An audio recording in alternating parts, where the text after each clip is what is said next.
Wonder.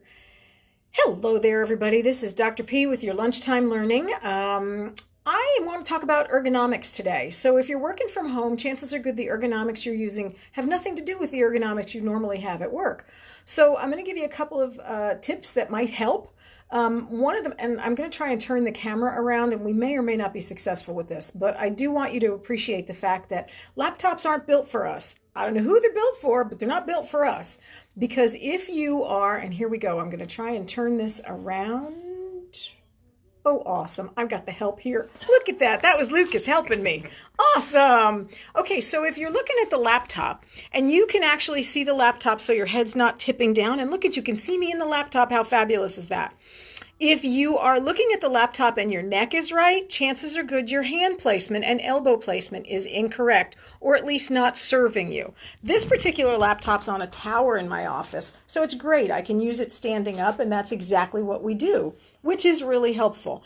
But for those who are at home and you may be sitting at your kitchen table, well, it may be right for your arms, but it's certainly not going to be right for your neck, in which case your neck's going to be tipping down. The answer there is let's put a book underneath the laptop. And there's a really cool invention called a external keyboard. Thank you. External keyboard. They're relatively inexpensive. And so getting one of those and having the laptop where your eyes are good and then the keyboard where your wrists and elbows are good. Another groovy little invention is this guy. This guy came to us from Amazon. It's just a little lifter, and you can put your laptop on the lifter, and then your keyboard would go right here. So once again, making sure that you are not making a mess of yourself while you're working at home is really what today's lunchtime conversation is all about. There are lots of ways to make this happen, and it's really important that you're mindful of what's going on while you're working. The other piece of that conversation, and I'm going to flip back around to say hi to you. The other piece of that conversation is you want to stand and get up. Remember I told you all week long I've been telling you get up, move around. Well, if you can work your laptop from, say, your kitchen counter, that's a good idea. Moving it from the kitchen counter back to the kitchen table, or maybe you have a desk that's the right height for it. All of those things can work, but all of those things are to your best interest to keep you moving and to keep your spinal fluids moving so that you can stay alert, awake, and aware to what it is you're doing.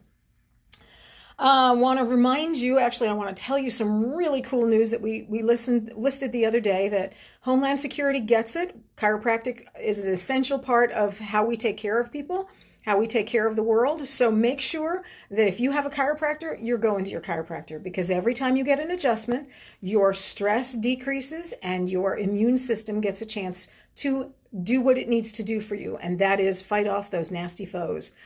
Love you much, miss you all. Hope you all have a wonderful, safe weekend. Remember to be social, even though you can't be close. Be social, and to call out and reach out to somebody you love and tell them you love them. Have a great day.